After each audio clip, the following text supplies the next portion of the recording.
CNN political director David Chalian. And David, these reversals, and I know you're about to run through some, they seem especially common when it comes to dilemmas of his own making. Without a doubt, Brooke, these are all dilemmas of his own making, and it is what you get when your governing style is to govern from the hip, right, without a fully thought through process. And I've been now thinking back to June. We've seen over the last 5 weeks a few different occasions where he really has reversed course on certain things. Remember, on immigration, he initiated of his own accord that zero tolerance policy. What was the fallout from that? That children were being separated from their families. So much pressure from Republicans, from Democrats, from the public. You saw him sign an executive order to say, going to keep families together. We know the latest numbers show there are still separated families that have not yet been reunified. How about when he went overseas and met with Theresa May? He gives this bombshell interview to the Sun newspaper. He totally undermines her on her Brexit plan, on her politics, by praising one of her future likely opponents. And then what does he do the next day at the press conference when the article comes out? He tells a story that he actually apologized to her and he was nothing but deferential to her, a character trait we normally don't see with Donald Trump.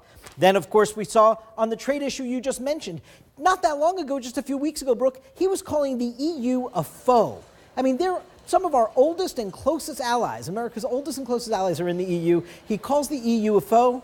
Where is he now after a ton of pressure again from his base voters in farm country, from Republicans on Capitol Hill, from big business and companies, their bottom lines being affected by this? Now he's getting a kiss. He's holding a big statement. He says he's finding a solution. You're right. He'll say this is the art of successful negotiation, but clearly he's reversing course here from the trade war rhetoric that he was in. And then when it comes to Russia, we saw him in Helsinki side with Vladimir Putin basically over the U.S. intelligence community as to the matter of election meddling. It caused complete havoc inside the White House because of the onslaught and the backlash they were receiving.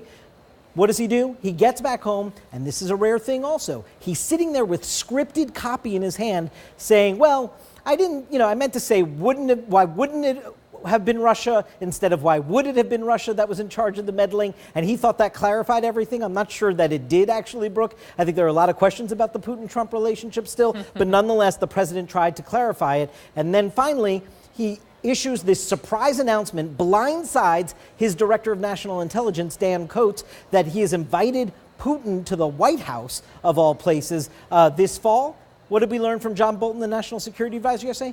That's being put off until after the Mueller probe into 2019. Again, after receiving an onslaught of criticism. One of the things that you and I have observed about Donald Trump, Brooke, over the course of his business career, his campaign, and as president, has been he doesn't back down. He quadruples down. That's been a trademark sort of characteristic of him. And over these last 5 weeks, on these issues of his own making, he has definitely adjusted to or responded to the backlash in ways that I don't think we've seen much before. So why do you think he's doing that? I mean, do you think it has to do with the fact that he's fired a number of people? A lot of people who he disagreed with are, gone. And so he's making these decisions by own part himself. And so he then is having to walk them back. Like, why is this happening?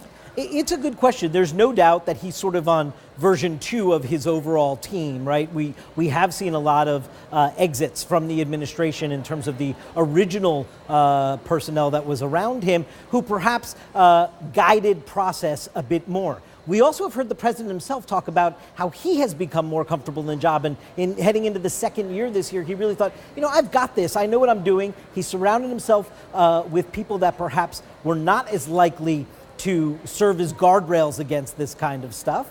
And as I said, he has a tendency to govern from the hip, to tweet it out, to respond to a Fox News segment, not with a process that is fully thought through, vetted, brought on validators and supporters so that when you roll it out, it goes more smoothly. And I think he's now facing the repercussions of that.